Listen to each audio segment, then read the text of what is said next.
How's everybody doing this morning? I just think it's funny when I do that and 5 people say, good. The one person over there, how are you guys doing this morning? Yes, that's so much better. It's cool to see this place starting to fill up. Summers are always miserable, and I love it when school starts back because everybody comes back to church.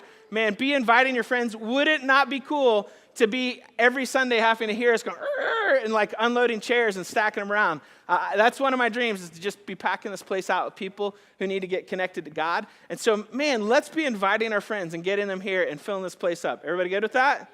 Yes? Awesome. All right, so I was thinking about one of my favorite things to do as summer comes to an end. And maybe, anybody love to go camping? Do you love camping? I love at night. Motel 6 camping, yeah, the light's always on, right? I love to go camping, and I love at the end of a long night, kids are in bed, and you've got a fire going. You know, it's kind of burned low. Do you know what you got the smell of the fire burning in your nose. And I love all the conversation that goes on around that. And I really love to take a giant can of corn and flip it upside down and put it in the fire. Has anybody ever done this before? It's like one of the most amazing. I don't honestly care about the conversation. I just want to blow stuff up, all right? And so I'm just telling you right now, if you take a giant can of corn, I can only find the small one at Target, but if you take a giant can of corn and you flip it upside down, this is super important, and you put it in the fire, all right?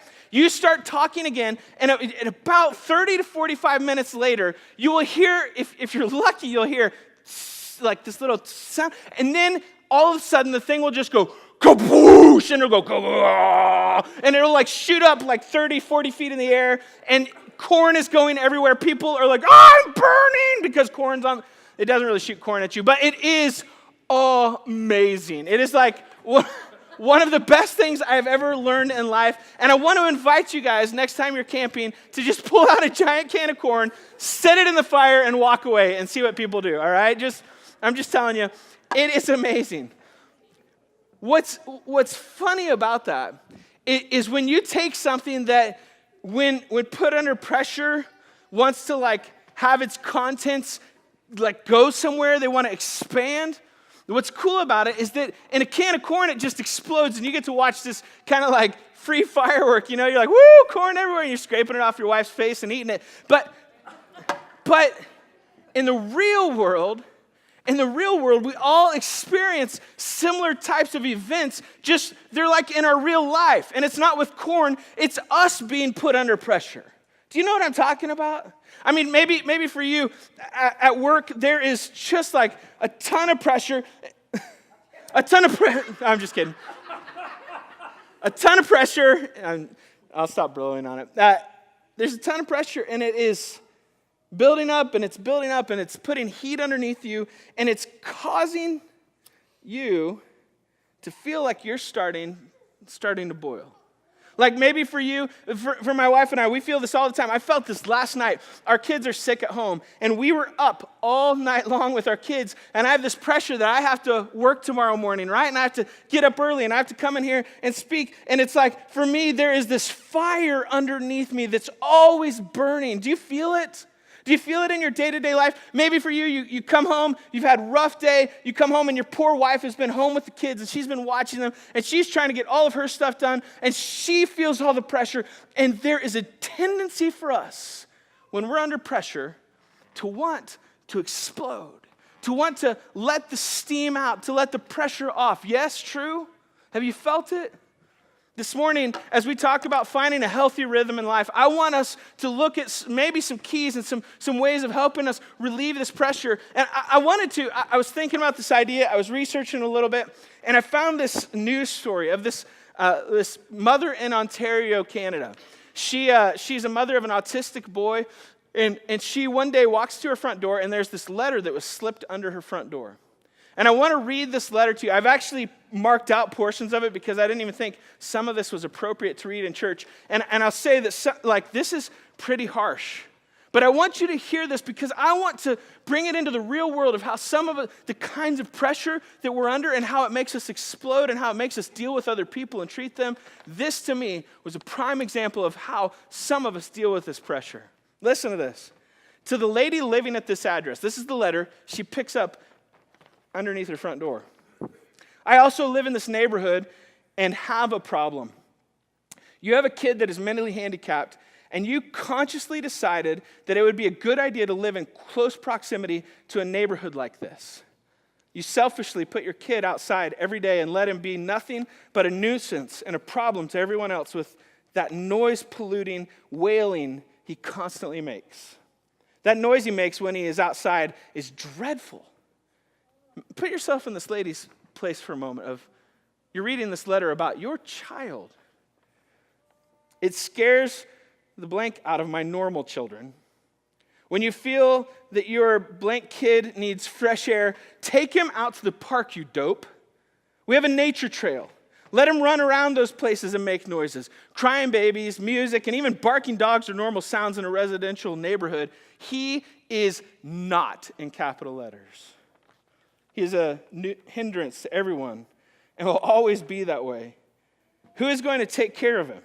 No employer will hire him. No normal girl is going to marry him, love him, and you are not going to live forever. Personally, they should take whatever non-retarded body parts he possesses and donate it to science. What else good is he to anyone else? Do everyone in our community a huge favor and move. Vamoose, scram, move away and get out of this type of neighborhood setting. Go live in a trailer in the woods or something with your wild animal kid. Nobody wants you living here, and they don't have the guts to tell you. Do the right thing and move or euthanize him. Either way, we're all better off. Sincerely, one upset mother. It's easy, isn't it, to read a letter like that and to judge that person? Right? I mean, you look at her and there's words that come to your mind, right? Horrible, awful, miserable, mean-spirited. We need to put her in prison somewhere. Literally, the police are looking for this lady who wrote this letter. But I think there is, as I look at my own human condition, and as easy it is to judge her from far off, when I look at my own life and the kind of pressure that I get put under, is there not moments in your life where you act kind of the same way? You just have enough good sense to not let people in public see you do it. How many of you, when you're driving your car and somebody cuts you off, tell me you don't have the same kind of language and thoughts that come out there, yeah? Right? How many of you, when your kids are going crazy and they're nuts and they're upset and you've had a long day at work, you don't want to just grab them and do something horrible? You see, I'm just telling you, the reality is most of us, even though we can look at that lady and say, boy, that's horrible, most of us have some moment in life where we are not as clean and as pure as we'd like to think we are, and we have this dark part of our heart that kind of comes out. The difference is we only let people see it who are super close to us, like our family members. Tell me that you've never been in an argument with your husband or your wife and you haven't said something that you completely regret. Tell me you haven't been upset with your parents and you haven't just let something fly. And I remember this moment where I was walking down the stairs. My dad and I were having this argument. I was a teenager, and I said, "What crawled up here?" Something, and like I said some things. And I'm walking down, and I remember this fire in my, it was like, uh-oh, I just said the wrong thing, And my dad comes stomping over there, and he goes, "What'd you say to me, sir? You want to say it to my face?" And I was like, "No, I don't. I just want to go to my room." We all. In the moment, under the pressure, say things, do things that are dumb. And I'm not advocating that this is horrid. What I am saying is that you and I should probably identify more than we'd like to let on. This morning, I want to read a passage of Scripture, and what I want to do is read it and talk about, because I'm trying to help us as the school year gets started, life just gets chaotic, and I'd like to help us start finding some ways to get a healthy rhythm in our life. And so this morning, as we talk about kind of breaking an anger pattern in our life, we're going to be looking at the book of Ephesians, chapter 4, if you guys want to get there. And I want us to start to kind of discover maybe some things that we could start to do differently to break these patterns of anger and hurtful words and hurtful actions that we have in our lives.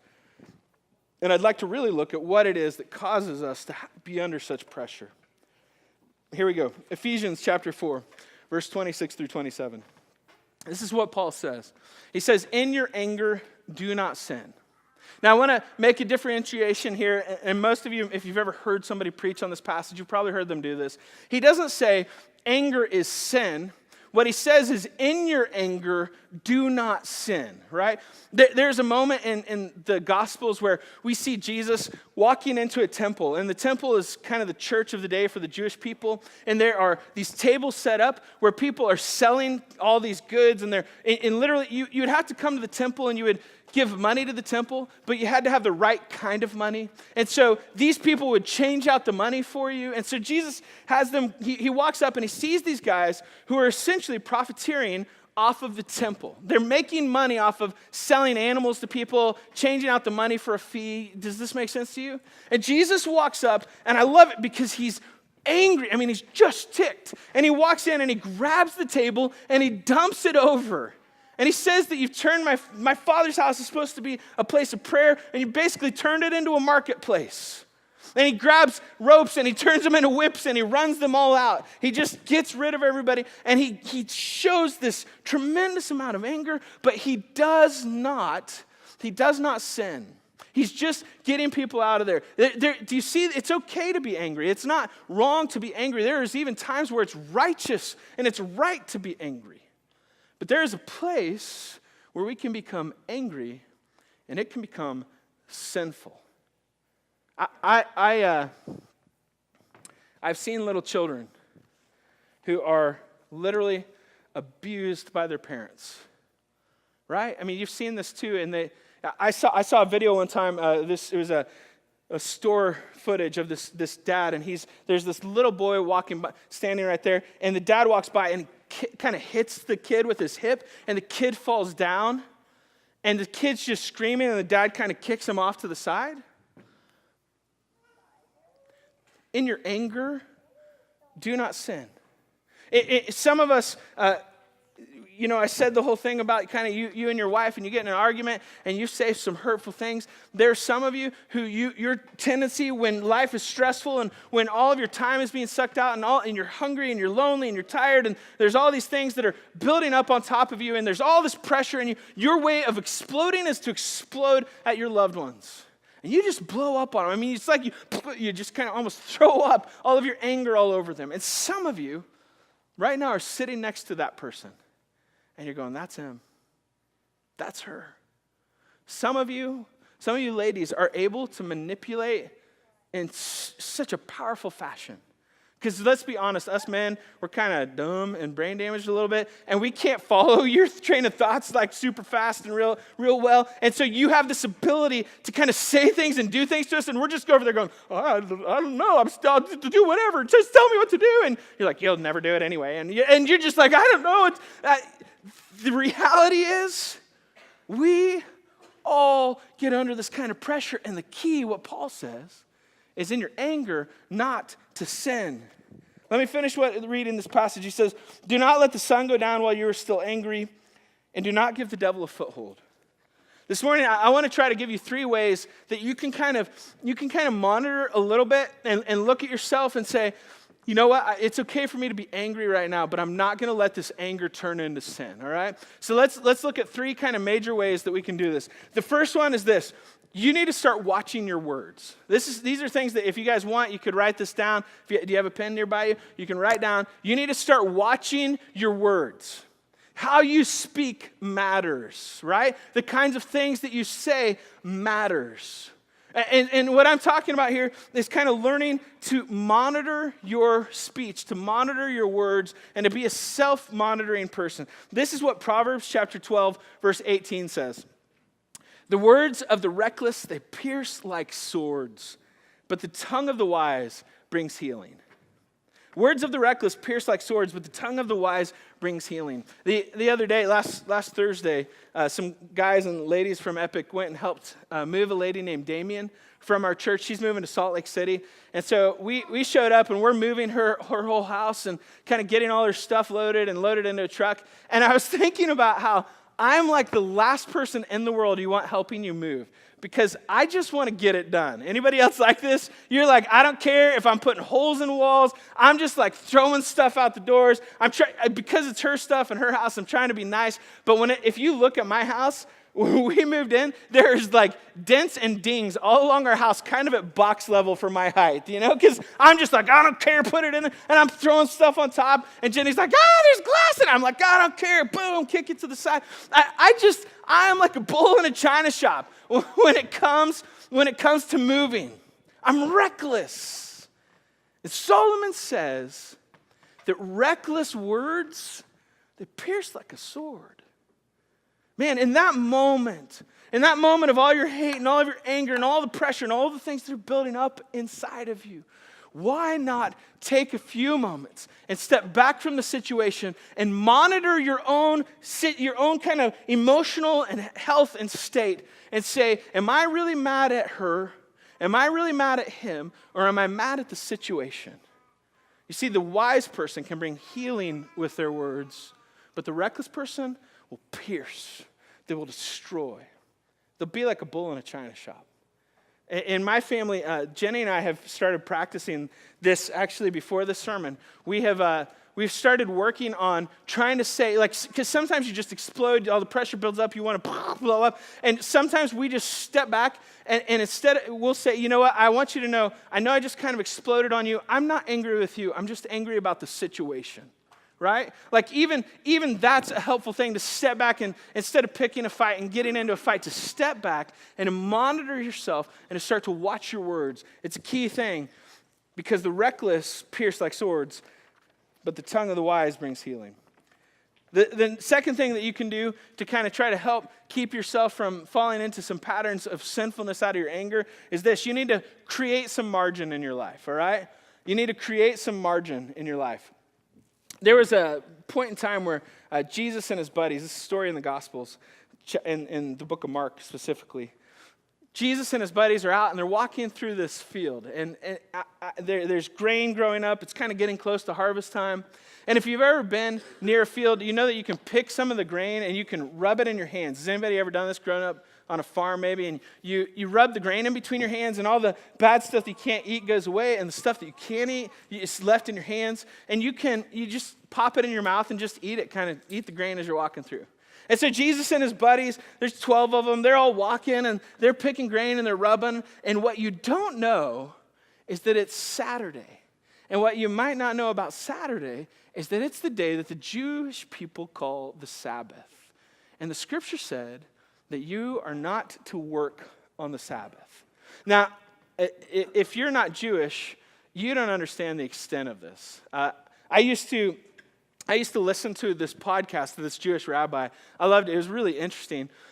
He spent literally 3 hours, 3 different podcasts, talking about how you light a candle for the Sabbath. Okay, does this make sense? So it's Saturday, you want light. Now, you could leave a light on the entire time, but for the Jews, the Old Testament scripture said you weren't supposed to start a fire on the Sabbath. And so they thought, if I flip a light switch on Saturday morning, then I am starting a fire up in the light bulb, all right? Do you get this? So if you don't want to leave your lights on all night, then, and I'm summarizing this whole 3-hour discussion, then you could light a candle, but you need to leave that candle burning because you light it Friday night and leave it burning through Sunday morning because you can't really light the candle on the Sabbath because if you flick a lighter, you've lit a fire. Does this make sense to you?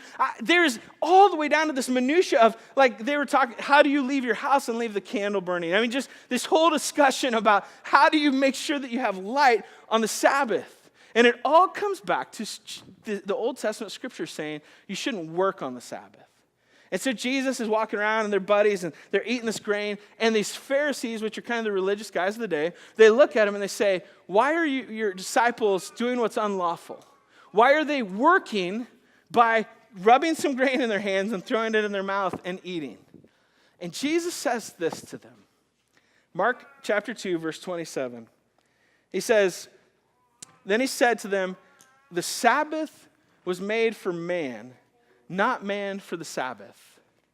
The Sabbath was made for man, not man for the Sabbath. He's saying this idea that God gave you that you should work for 6 days and then have a day of rest was not about you having to obey all these little minutiae laws. It was really about God wanting to give you this time of margin in your life where you had a built-in day every single week, where you didn't have stuff to do, where you didn't have somebody to answer to, where you didn't have a list of things that you were crossing off to get done. The problem is, in our culture, most of you have gone the other way.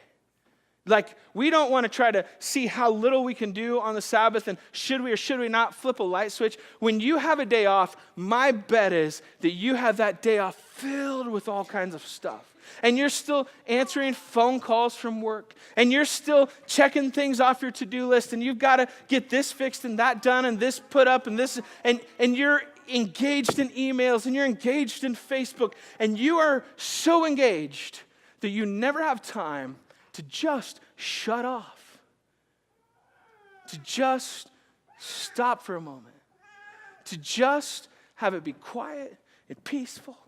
And Jesus might say to us, friends, the Sabbath was made for you. You weren't made for the Sabbath. The Sabbath was made for you. Americans, you need to create some margin in your life. Part of the problem for you is that you keep the fire under you all the time. You never have moments where you just say, you know what, guys, today, maybe you've done this occasionally in your family once every 3 months or something. You just go, today, we're just going to hang out as a family. We're not going to do stuff. We're not even going to worry about the fact that the lawn needs mowed. I'm not going to answer emails from work. I'm shutting it down. Some of you know that I try to practice this pretty hardcore in my family. If you've tried to get a hold of me on a Friday, there's a few times where I answer or I do some stuff, but I probably have not answered the phone call. I probably have not responded to your email. Because for me, Fridays are my one day off. Saturdays, I work on getting my sermons ready. I kind of finish up the week. Sundays, I preach in here. So I take Fridays and I give it all to God and my family. And I try as hard as I can to just forget that this all exists. Because you know what? If I'm going to be able to come in here and give you something, I have got to have a day where I go to God and let Him give me something. Now, I try to practice that even in my everyday life. But I'm just telling you, you need to start to look at your life, and it is not an easy thing in our culture. I feel guilty every time I don't respond to somebody on a Friday. I sometimes have to shut my phone off so that I don't even see that people have called or that they've emailed or whatever, because I feel so guilty. But God, my boss, my authority, my leader, asked me to take a day of the week and to just relax. What if you had a boss that said, take a vacation day every week? How many of you would be like, but I want to come in and work more, right? Are you serious? You've got the creator of the universe telling you it's okay to slow down and relax and reconnect with this life and reconnect with what He's called you to do and to reconnect with your family. And most of us are just plain ignoring it. Man, this is probably one of the most important ones that can help you break this anger pattern. For you to just create some margin in your life, to push everything out to the edges and say, you don't get this time. This is my time for my family and my God, and that's it. It's important. You got to create some margin. And this is the third one.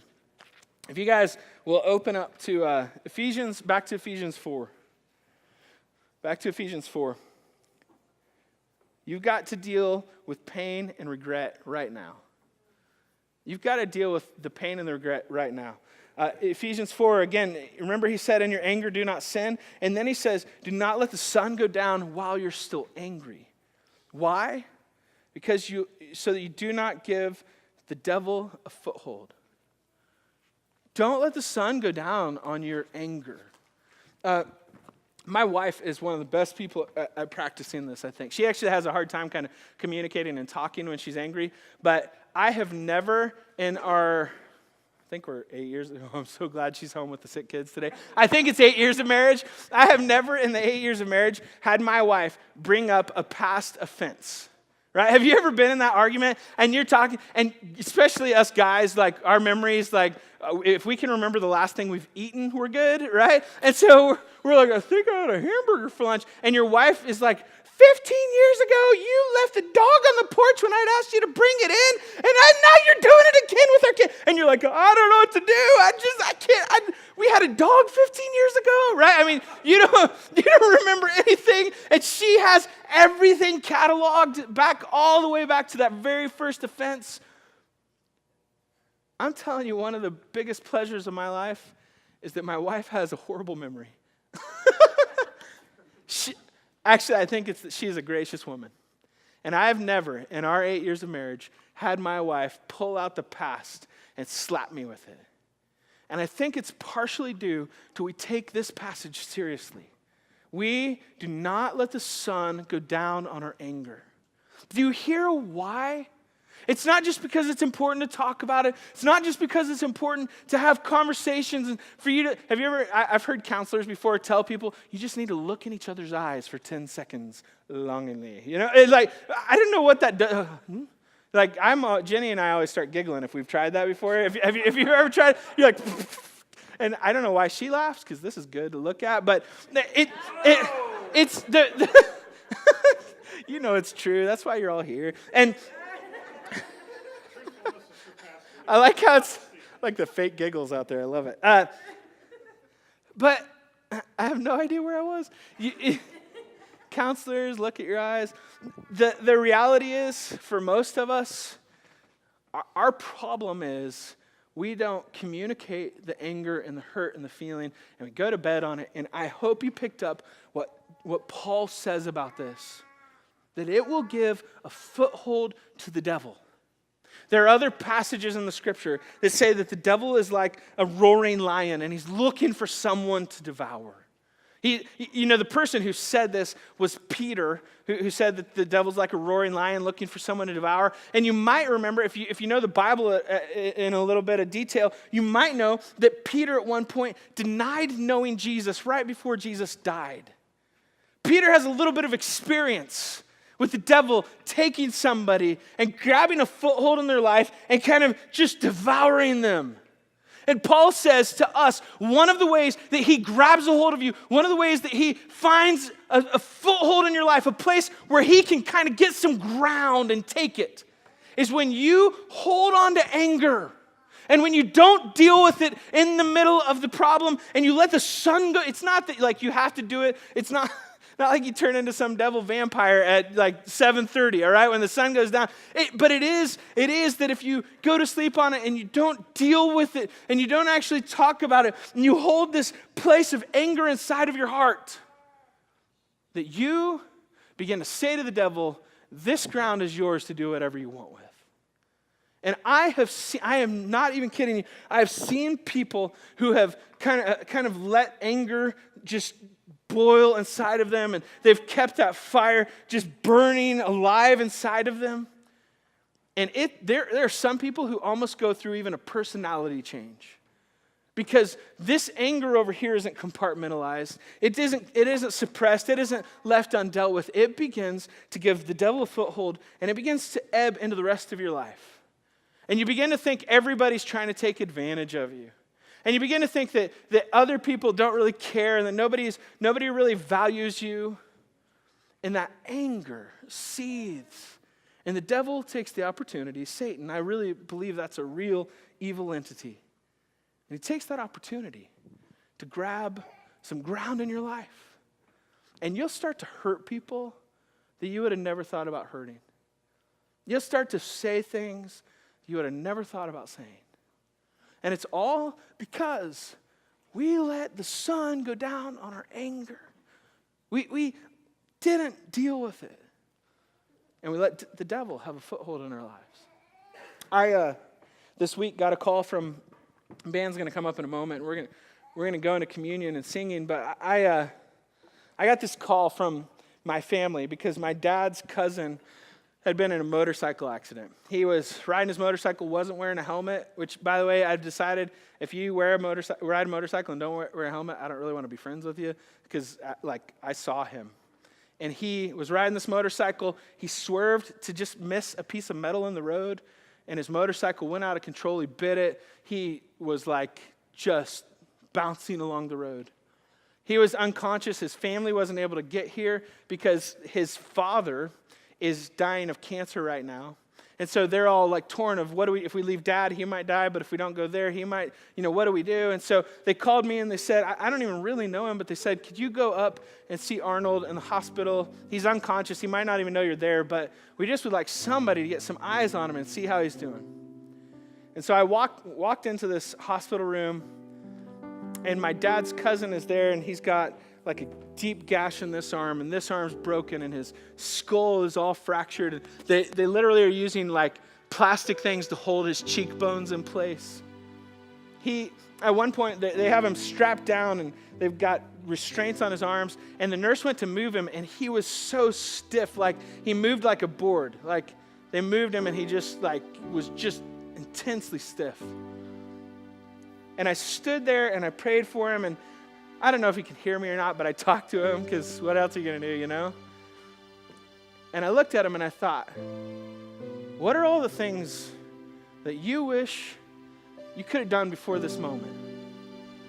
Who are those people that you hurt or you said hurtful things and you never made it right? What are those places that you left unfinished and you thought you were going to have another 20, 30, 40 years?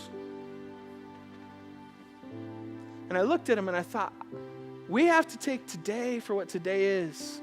We have to do what's right today because you are not promised tomorrow. I know it seems like you're always going to have it tomorrow. You're not promised it. Whether you're 5, 50, or 100, you're not promised tomorrow.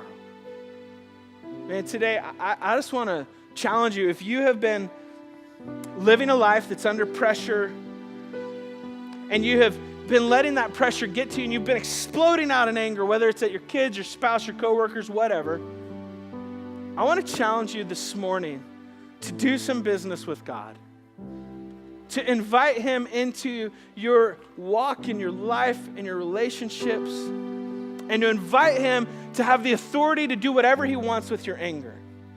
I knew this kid one time who could not accept Jesus.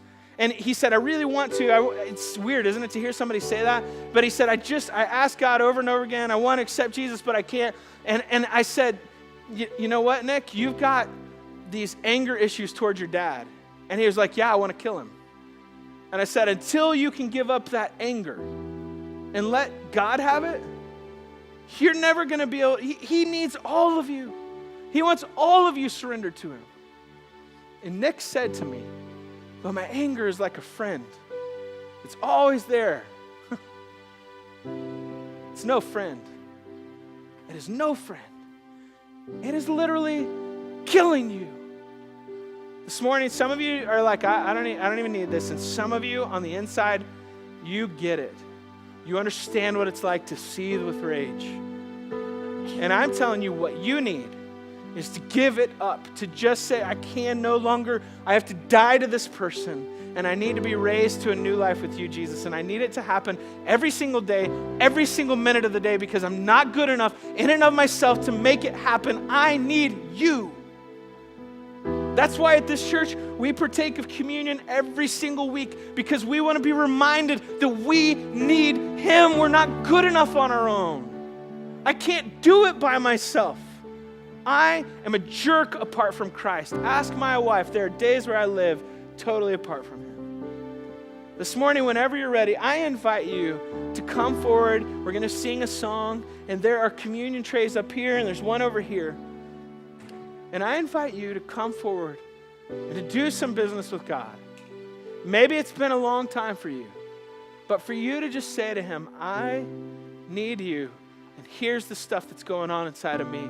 I surrender it to you. It's been a friend for a long time, but I give it up. I give it up. Whenever you guys are ready during this next song, you're welcome to come and partake on either side of the room.